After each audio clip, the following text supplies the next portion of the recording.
Hi guys, another video where I'm going to help you to prepare for the A-level biology essay, paper 3. I'm sure we're all getting a little bit concerned and a little bit worried about writing this essay, but we really do not need to worry, okay? Remember, in your essay, you only need 5 decent-sized paragraphs. We say at least 5. You can do 6 if you've got time, and you just need to make sure that each paragraph is relevant to the question, and each paragraph is written in A-level detail and A-level depth with no significant errors. I always find that if I keep looking back at the question and I keep referring back to the question in my writing, then I really do answer the question. For example, most of the A-level questions are about the importance of, so I keep reiterating in my answer, this is important because, and then I find that I do really make sure all of my content is relevant. We're going to look at this one. So this is obviously linked to the immune response part of the specification. We're going to look at phagocytosis and how we could use a paragraph about phagocytosis in this essay. So the title for today is Write an Essay on the Importance of Membranes in the Functioning of Cells.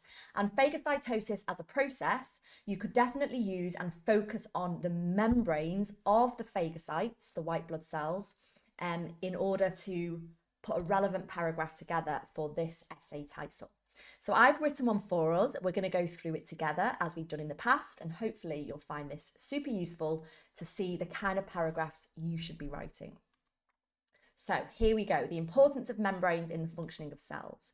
So phagocytosis, a crucial component of the non-specific immune response, highlights the vital role of membranes in cellular function.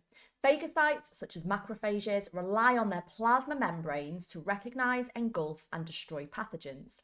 Phagocytes can recognize pathogens by their foreign antigens.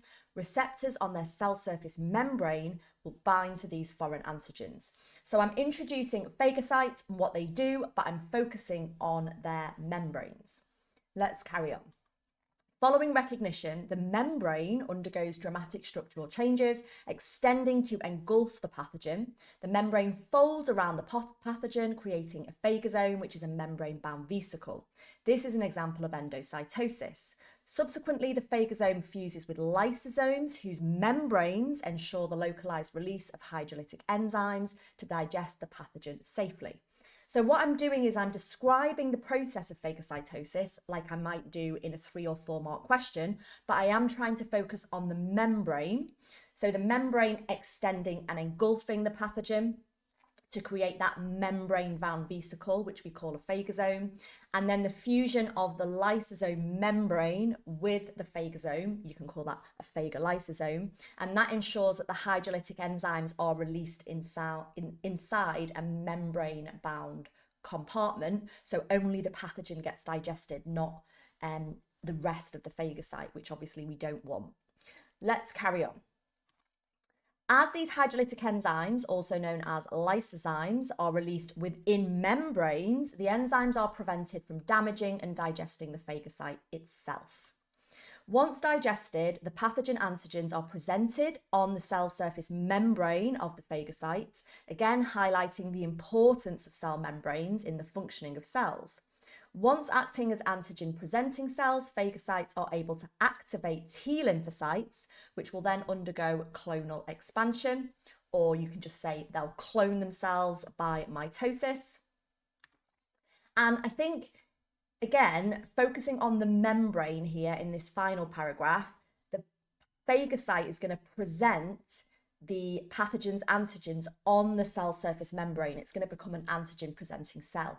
This is obviously really important to activate the T lymphocytes, which can then differentiate into T helper cells. Remember, they will then activate B lymphocytes. So you can stress the importance of this and the membranes of the phagocyte in the immune response. But what I'm not doing is just going through the entire immune response from start to finish. I'm focusing on the phagocytes, the phagosomes, the lysosomes, the membranes, and the importance of membranes in the functioning of these cells, these phagocytes. So this is what you would need to do. And as I said before, you need at least 5 examples, so 5 decent sized paragraphs from 5 different parts of the spec. It's never too early to start planning. So you can look back at past essay titles. You can look back at some of my essay videos that I've already posted.